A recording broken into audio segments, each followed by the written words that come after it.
What's up, guys? Rick here with a tournament preview for this week's WGC Workday Championship at the Concession. This is a new series I want to continue to do to give really a first look at the event and the course for each week. This is not necessarily going to be DFS or betting oriented. I just want to lay down what we're going to expect over the course of the next week or so with the field, the course, the tournament, and go from there. And I figured no better time to start than right now for an event where there is so little information about. So I'm going to do my best to compile everything in advance of this week's WGC because it is a unique situation that we have this week. But otherwise, I hope you enjoy.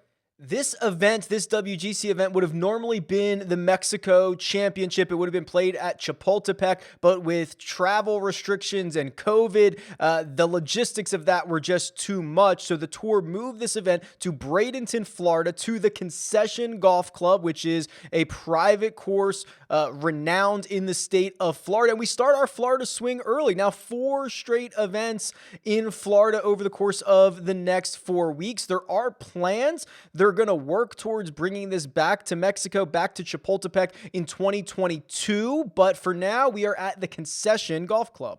The course itself, as mentioned, a private club in Florida. It is a Jack Nicklaus design. In fact, it is actually inspired, the name, the Concession, inspired by the 1969 Ryder Cup when Jack Nicklaus conceded a 2-foot putt to Tony Jacklin. That gesture became known as, quote, the Concession. So this is the Concession Golf Club. It is a Jack Nicklaus design.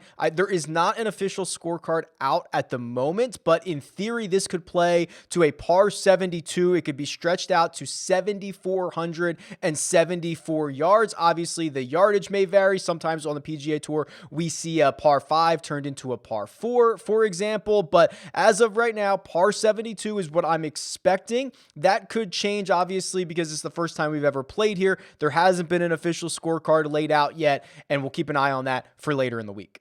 It's a relatively young course. It opened in 2006. Golf Digest named it the best new private course in that year. And we do actually have at least one player who has had success at the Concession. And of course, it's Bryson DeChambeau, who won the individual title at the 2015 NCAA Championship at this very golf course.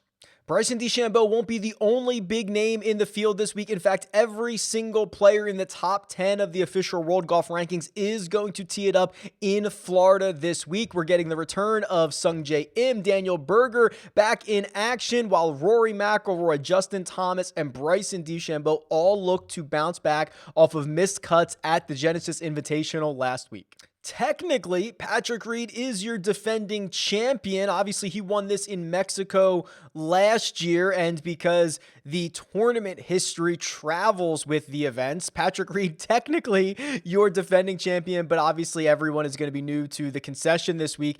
And, you look at some of the last year's winners. The only 2 WGC events that we played last year were the FedEx St. Jude, which Justin Thomas won, and this Mexico Championship in which Patrick Reed won. Going back to the previous year, Dustin Johnson won in Mexico. Brooks Koepka won that FedEx St. Jude. Rory McIlroy won the WGC HSBC, and it was Kevin Kisner who came away victorious at the match play. So generally speaking, we get some of the bigger names that end up winning these golf tournaments because it is a field that is absolutely stacked of 72 golfers with no cut. So you're not going to have to worry about getting your guy through the weekends because barring a withdrawal or a disqualification, all 72 golfers in the field are going to make it to Sunday evening and get their 4 rounds in.